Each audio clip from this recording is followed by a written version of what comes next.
Hi, hello, hi, hello, everyone. Anthony Fantano here, internet's busiest music nerd. I hope you are doing well. And it is time for another weekly track roundup where I go over what I felt were some of the worst and the best tracks of the week. You know what it is.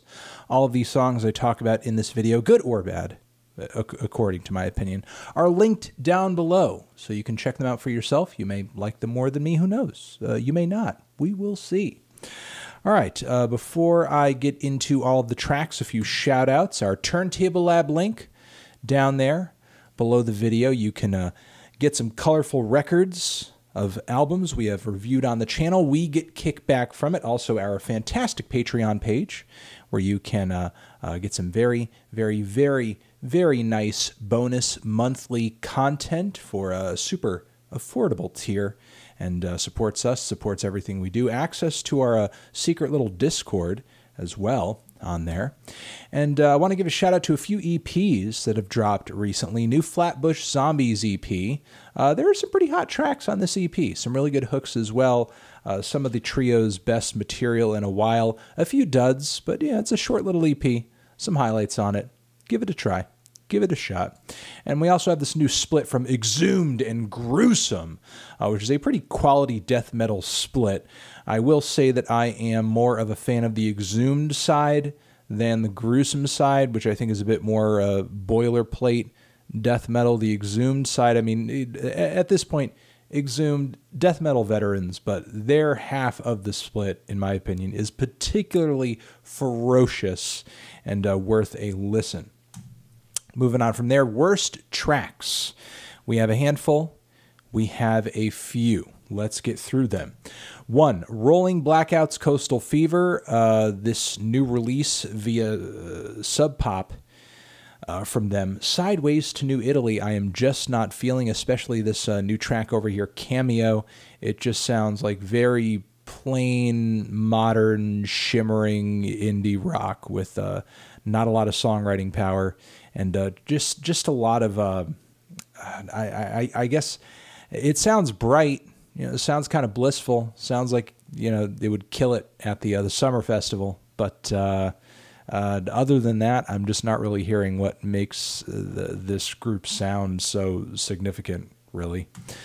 We also have this track from Poppy, All the Things She Said, a cover of the classic Tattoo track, and in my opinion, it's a bit of a total mess. The mix is not great. The guitars, the drums, the bass sound especially blown out at some points in a way that is just not very appealing.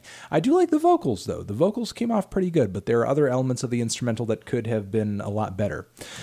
Going from there, Muzz, All Is Dead to Me, this new band fronted by Paul Banks of Interpol fame, is one of the most boring side projects I have ever heard in a long time, and that's saying something. There are a lot of very underwhelming side projects out there, so I just really don't know what to say. This track in particular just strikes me as very bare and very lifeless, which really is kind of the tone for most of this record, in my opinion. But let's move on to the tracks that I thought were kind of meh.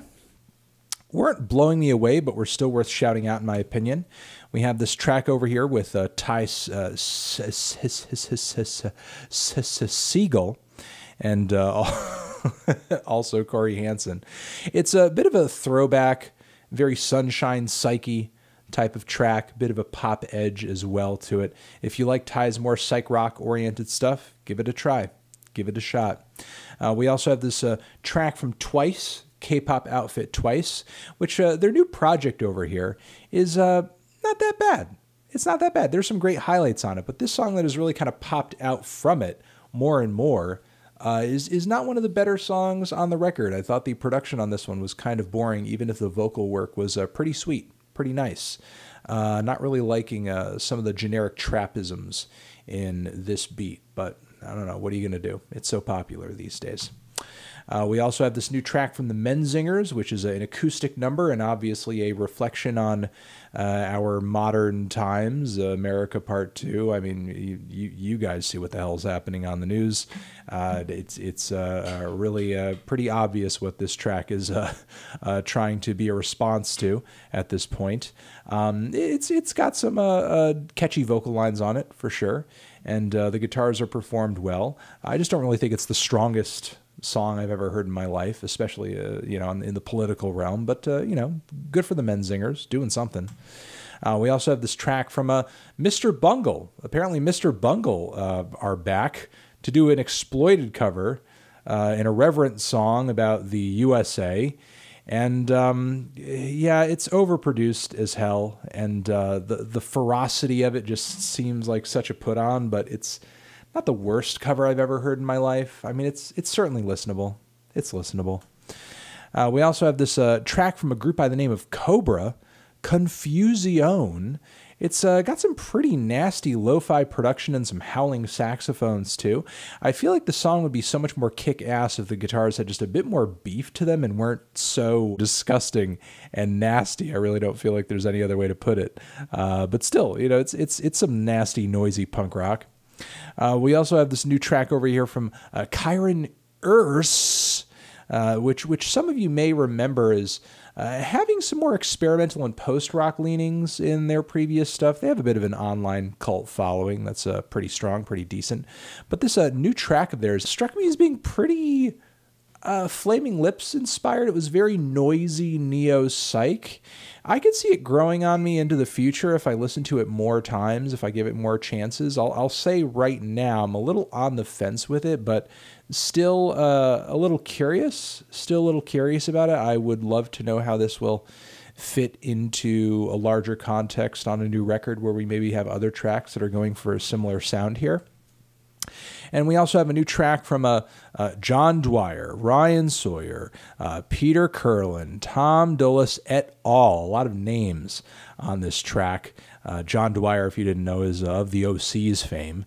And I'm sure there are like tons of connections throughout the garage psych indie scene on all of these players here that are not sort of here at the forefront of my mind, and I apologize for that. But what I will say is that this track over here, which is a 10-minute cut titled The Gate, is a very krautrockian jazz rock piece that has some pretty interesting passages here and there. There are some spots that are lulls, frankly, but it's got some kinetic energy to it, and I'm wondering what the heck the rest of this collaboration is going to give us in the future when we hear more songs from it. Moving on from there, we have City Morgue, Sosmula, ZillaKami. The deluxe version of their latest record is out, and on it there is a song titled ACAB. Not as much structure or beef to this track as I would have liked substance, but also the hook on this one too is pretty weak. I'm not really getting a lot out of this chorus either. It's kind of a mess. It's kind of a mess. All right, let's move into the best tracks this week. The best tracks. We have some. We have a handful. Bam. FTP, Fuck the Police, YG. I love him over this Bay Area production. The flow is great. And when he is focused on a substantive track, YG kills it. I just don't get it. He just lost so much focus on his last full-length LP. Still Brazy is really just his best record, and I feel like this song is very much in the vein of many songs off that record, and I would just love to hear him go back to that. I would, frankly, that is what I would love. It is what I would love. It is what I would love, because this is a banger. This is a fucking banger. We also have this track, Pig Feet, Terrace Martin, Denzel Curry, Daylyt, Kamasi Washington, G. Perico, all coming together onto this jazzy anti-cop banger, which is a pretty hard-hitting and lyrical, thoughtful, intense verses from Denzel and Daylyt on this one. So hell yes. Hell yes. Reviewed it over on the Fantano channel too, if you want to check out my deeper thoughts on this song. We also have Run the Jewels, the song over here featuring Zach De La Rocha and Pharrell Williams, Just. I'm just pointing you to it. It's great. It's one of the smoother jams on the record. Not going to say any more about it than that because I plan to review this album soon. And yeah, yeah, I plan to review it soon. We also have a new track from Pussy Riot over here, which I am liking. I am digging quite a bit. Now, I understand this song dropped back in May, but some people have pointed my attention to it now, and it's quite relevant. It's from Pussy Riot, 1312, featuring Parcas. And it is a rap, nu metal banger. Like, I didn't know Pussy Riot was interested in making music like this. The production is great. It is hard-hitting. It is harsh. It is badass as fuck. And, yeah, it's just nasty. It's just nasty as hell. We also have Mr. Muthafuckin eXquire. Over here, he has a new song out, which is titled Bootlicker's Burn Baby Burn. Lyrically, in my opinion, this is one of the most harrowing tracks to drop over the past, 9 days or so. That has been a reflection on just all of the current day stuff that has been going on, the police brutality and violence and the systemic racism that we are, many of us are protesting currently. This lyrically, I think, is one of the nastier and more harrowing tracks that has come out, and really kind of goes back into a lot of the context and history of this. I mean, it's a pretty straightforward hip hop song. He doesn't touch down on everything and anything, but I do like that he tries to put the current day into a frame, and doesn't just view it as an isolated incident, doesn't just view it as something that's in a vacuum. Moving on from there, we have a new track from model Actriz, who have been on a very small but very good single streak. Damocles is the name of this new one, and it's a cool combination of like techno, experimental rock, post-punk, goth rock. It's very dark. It's very moody. The grooves are great, and the vocals are a little unsettling too. I'm liking it. I'm fucking with it heavy. We also have Meek Mill with what, in my opinion, is one of his best songs, probably in his top 10, honestly, out of his whole catalog, Other Side of America. One of his most impassioned tracks, some of the best production he's ever been on, and the incredible detail that he gives in his lyrics of just his life, his struggle, his come up within this frame of like systemic racism, which fans and people have been paying attention to Meek's career have dogged him not just in early life, but throughout his career too. So Meek's very well put together lyrical reflection on that is this song, and it's great. It's very well put together and captivating, honestly. And over here we also have this this blank black square, which is the cover art to Lil B's new track, I Am George Floyd, which also, just like the Meek track in a way, and also the Mr. Motherfucking eXquire track, doesn't just view the death of George Floyd in a vacuum as an isolated incident, as Lil B with his lyrics and with the mention of many victims of police violence, police brutality, puts the whole thing in context as creatively as he can, with a very lengthy track that has a notable beat switch at one point as well. So a massive cut and massive statement from Lil B on this one. Bravo for that one. We also have a track over here from an artist by the name of Dawson, Policia is the name of it, and it's a real interesting mix of styles and sounds. I've not heard this artist's work before, or at least rather this song is sort of my introductory point for this artist's work. And from what I understand, Dawson has always been kind of riding this this multi-genre wave where you're getting elements of psych here, of pop, of lo-fi music, of hip-hop. He lives on the West Coast but hails from Mexico, from what I understand, so you're really kind of getting a cross-cultural thing as well. And it really shows up in the sound of this track. It sounds like, like a bit of a bedroom affair aesthetically, but the sound play is so creative, and the combination of influences and genres is so interesting. It just seems like on another level, not just like your average lo-fi bopper or anything like that. It's pretty out there, and like I said, creative, full of character.